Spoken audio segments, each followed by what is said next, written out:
Look at that, 2,000 subscribers. Good time for a new direction.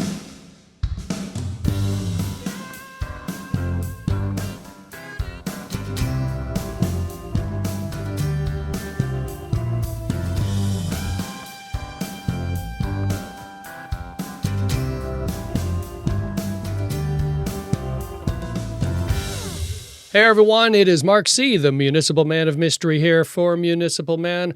Welcome to the channel, or welcome back if you're a regular visitor. I do appreciate that, but I'm here to announce that I'm kind of taking the channel in a whole new direction, and I wanted to tell you all about it. So let me tell you where I'm at. So my professional life is changing as of late, and I'm happy to announce that that has freed up some of my time, and I finally have uploaded a few of my own musical productions, and they are listed here. I'm working on a couple of projects, but one of those projects is the Fancy Ticklers, and I've got 2 songs listed there.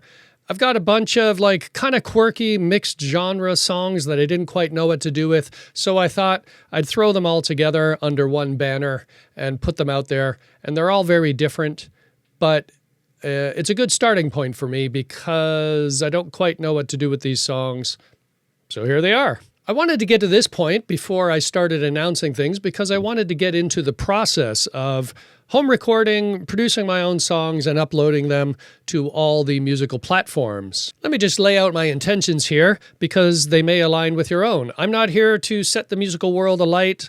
I don't think I'm going to become a big star, and I'm not expecting Spotify to pay me the 3 pennies that they might in order to make me rich and fly around on a private jet. No, no, no. That is not where I'm going with this. I've been thinking about this for a long time. I've got a list of about 30 or 40 songs that I have written over the years, and I finally kind of feel like I'm set up and I have the time to put them out there, and I'm just going to do it. I have no idea what's going to come of it, but I'm going to try it anyway and see what happens. There's an old adage about success, which is, I think it was Woody Allen. He said, success is 99% showing up. And what that means is you have to be there, ready with your stuff. When people ask you, what do? You got to show them. You can't tell them. Nobody cares what you tell them you can do. You need to show them what you can do. And so this is a bit of a portfolio for me. I'm hoping it will lend legitimacy to other things I'm doing. I would love it if somebody came to me and said, I like what you're doing with your recording. Can you help me out with my demo or put my song together? That's what I'm thinking. Another goal I would like to have is I'm hoping somebody hears them, or I come across a musician who's got a band and they're looking for a song and they like something that I've produced and they play it themselves, or maybe even record it. And I would like to position myself as a bit of a songwriter, if not a producer. Now, the reason why I'm doing this in this way is because, let's face it, finding good collaborators as a musician is very difficult. It's when you see a successful band who sort of gels, you have to remember a lot of that is just either dumb luck or just being at the right place at the right time. But we also hear about a lot of musicians who fight like cats and dogs, and they hate each other, but they work together professionally. And that's simply because it's difficult to present your vision to someone and get them to understand it. Most people understand music from its finished product, and they listen to it and they go, oh, I get it. So as an artist, you have to get it to the point where you can say to somebody, this is how I envision this song, and this is how I think it should be presented. At least this is how I hear it. And let them judge it for themselves. They might view it differently. If you go to your friend and you say, hey, look, man, I got this song. It sounds really cool. I'm going to play it like this. Generally, they're just going, sounds nice, I guess. I don't know. Maybe. So especially if you're playing things that are not so accessible. Maybe you have a kind of creative interpretation that you're doing, or there's something quirky about your music, or it's not necessarily readily accessible to the common ear or something like that. And you need to get it to the point where you have sort of, made your vision gel and it sounds like you expect it to sound. I think this is a good time for my disclaimer. I am not a professional engineer, mixer, masterer, or anything like that. I have very little in-studio experience myself. I mean, I've been in the studio as a musician, but not behind the board. And I think I've made a workflow that works for me, and it allows me to record by myself and get my stuff out there. So my goal here is to share that process with you.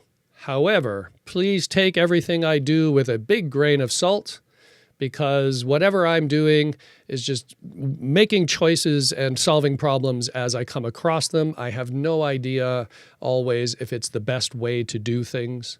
Take it for what it's worth, but expect that you might have a different interpretation, or you might want to go out and look at some other sources, and you definitely should. There is a lot to know for different genres of music and different types of recording and different goals and aims and ends and all of that. All right, you may know me as the Beat Buddy Guy. I guess I still am the Beat Buddy Guy. I've been working on my channel for a few years. Started out as a COVID project, like a lot of things, and then it sort of turned into something, and I put up a lot of tutorials about Beat Buddy. So that sort of brings me to the basis of my recording, because I had worked on drum arrangements in MIDI for a long time. I got pretty good at it.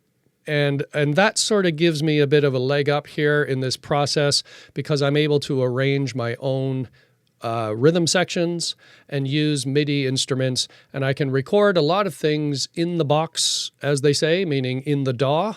And the DAW I'm using is Logic Pro X. And that's the one I'm used to, and that's the one I'm sticking with because I don't want to learn a new one.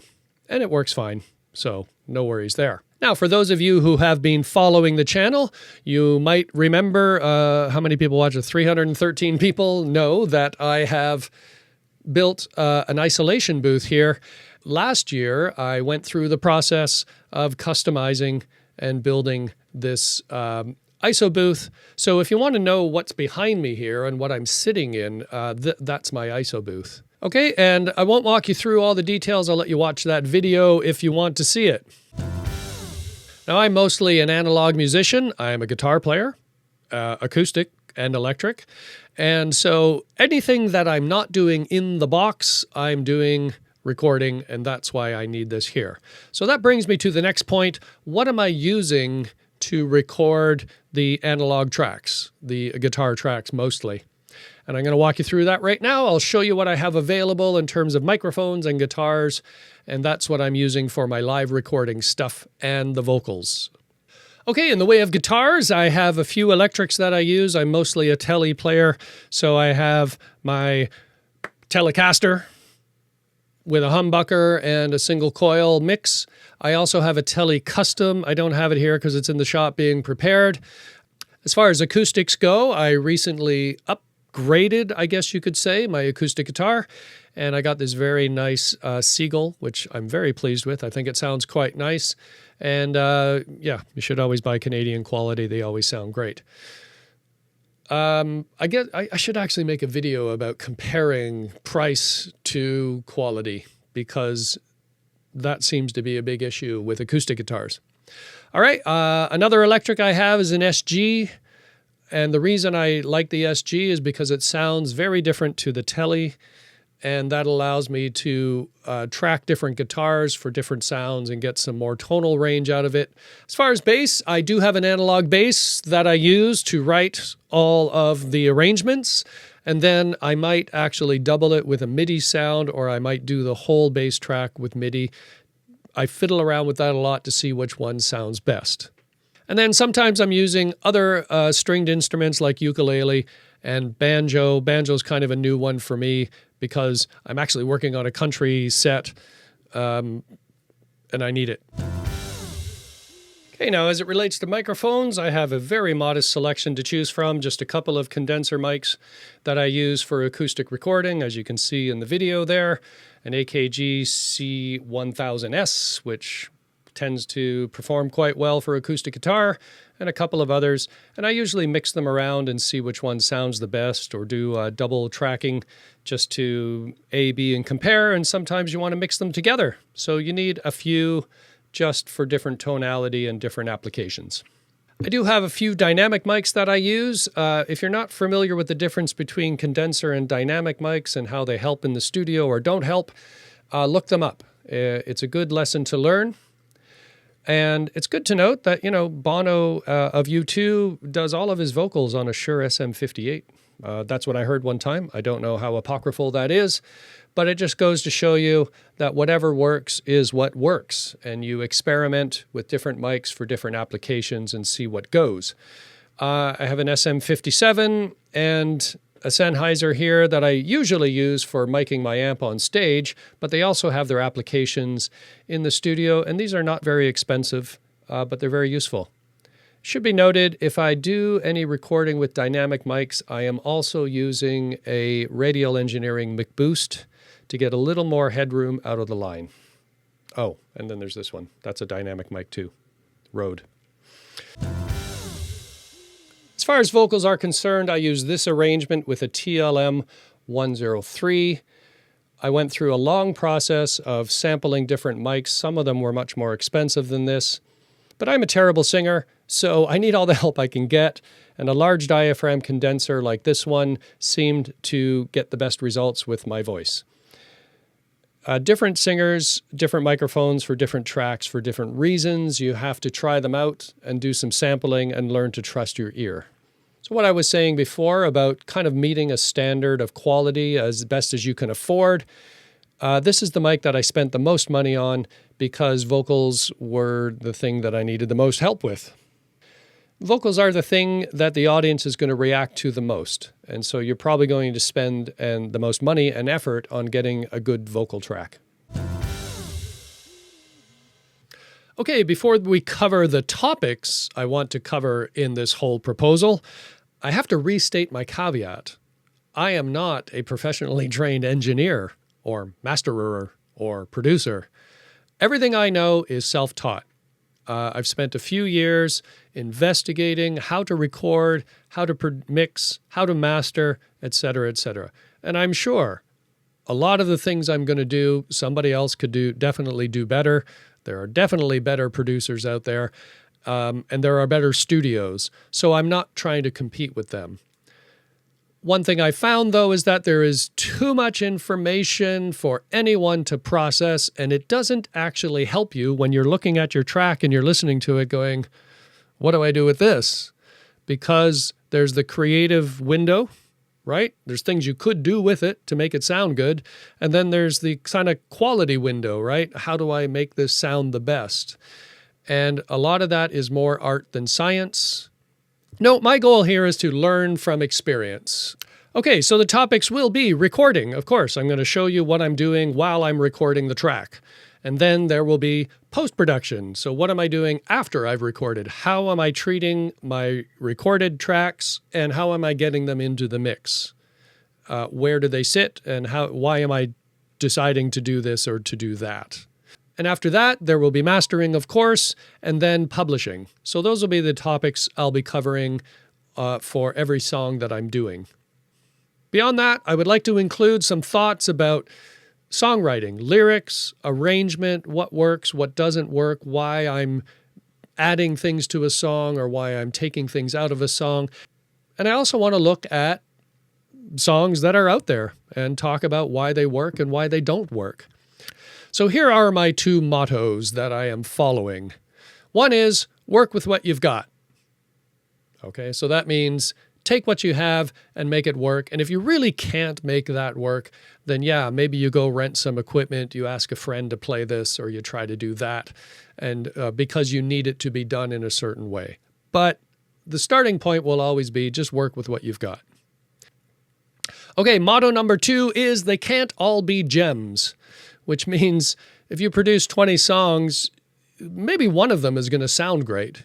Okay. If you're a photographer like me, I do photography sometimes, you take 1,000 shots, 2 or 3 of them look great. That's just sort of how it works. Now, with music production, that's a little more involved. It's a lot of work to produce a song, but you have to keep in mind that out of 10 songs that you produce, maybe one of them is really going to shine. And you probably won't know why until the whole process has finished. And you're just like, wow, I'm just as surprised as you. There are many cases where the B-side of a single from a band that you know, a famous band, that nobody expected it to hit, but that became the hit, and everybody was expecting song number A on the A side to be the big hit, and it didn't work out that way. That is an old story in any creative endeavor. It's just the way it goes. So don't be too neurotic about this. Just do it. Get it done, see what happens, do the best that you can while you are working through it, and see what the results are. And then the next time you might come back and change a few things and do a little better. Who knows?